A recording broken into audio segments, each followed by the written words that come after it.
So yan, kita nyo hard starting, parang mawangkag ang makina nito.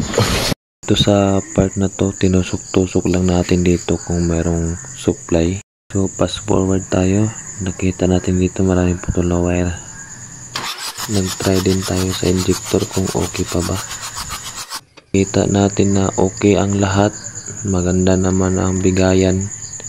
So dito nag-decide tayo na pangwasagin na lang natin to kasi nga hindi natin makita yung dahilan sa labas. So dito sa part na to, kasi nga kung makikita nyo dito yung isang rocker arm, ay isang barbula pala, ay no, nakatiki-tiki star siya.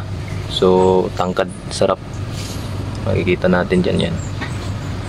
So tangkad sarap na yung isa. So ito yung tatanggalin natin. So dito nagtawag tayo ng welder para weldingin na lang natin yung sira dito. So hindi kasi matanggal yung bolt kasi nabilog na, ang daming kalawang. So patira natin to dito sa ating kasama na welder, galing ng Saudi ito eh. So yan. So ito na pala yung update sa binuksan natin cylinder head ng 4801. So kung makikita nyo dito, ayan guys, maliit na yung isa. So yan, pumasok na yung kanyang barbula doon sa sa loob. So kaya hindi talaga siya umandar. Yan, so pagkatapos natin i-grind, lagyan natin dito ng para tandaan kung talagang may. So bubugahan natin ng pressure hangin. Yan, so kung makikita nyo, lipad, patungan na natin na medyo mabigat. Yan.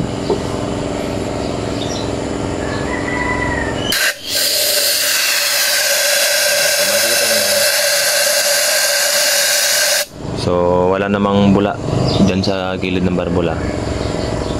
So okay na yan.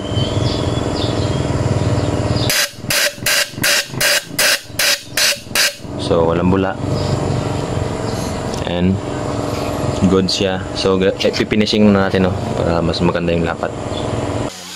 Ayan, ginamitan natin ng maraming ikot-ikot dito para lumapat na maganda. So sa mga gusto pong mapanood yung part 2 nito, kung naging okay ba tong ginawa namin, follow nyo na lang ako para makita nyo susunod.